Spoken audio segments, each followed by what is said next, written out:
શેરગઢ ગામે ગ્રામ પંચાયતના સરપંચને હોદ્દા પરથી દૂર કરતા ટીડીઓ।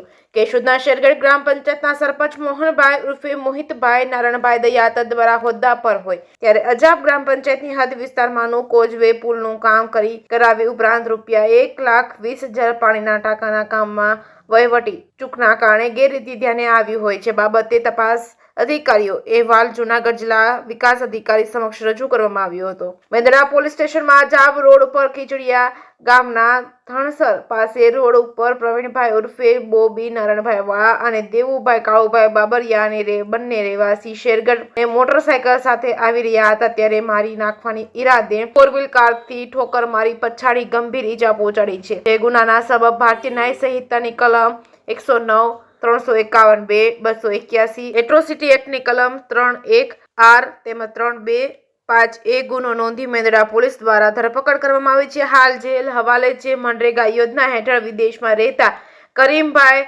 સાબુદ્દીનભાઈ ડોબરિયા, સાદિકભાઈ સાબુદ્દીનભાઈ તેમજ સલમાબેન સાદિકભાઈના ખાતામાં રકમ ઉધારી ગેરરીતિ ધ્યાને આવી હોય જૂનાગઢ જિલ્લા વિકાસ અધિકારી નીતિન સાગવાન દ્વારા હુકમ કરી શેરગઢ ગ્રામ પંચાયતના સરપંચ મોહિતભાઈ ઉર્ફે મોહનભાઈ નારણભાઈ દયાતાને હોદ્દા પરથી દૂર કરવામાં આવે છે। કેશોદના ગ્રામ્ય વિસ્તારમાં ગ્રામ પંચાયતની સામાન્ય ચૂંટણી યોજવાની છે ત્યારે મહિલા ક્ષત્રિય સમાજના કદાવર અને આગેવાન વિરુદ્ધ હુકમ કરવામાં આવતા રાજકીય ભૂકંપ સર્જાયો છે। કેસની ગુજરાતી સાથે રાજુ પંડ્યા, કેશોદ।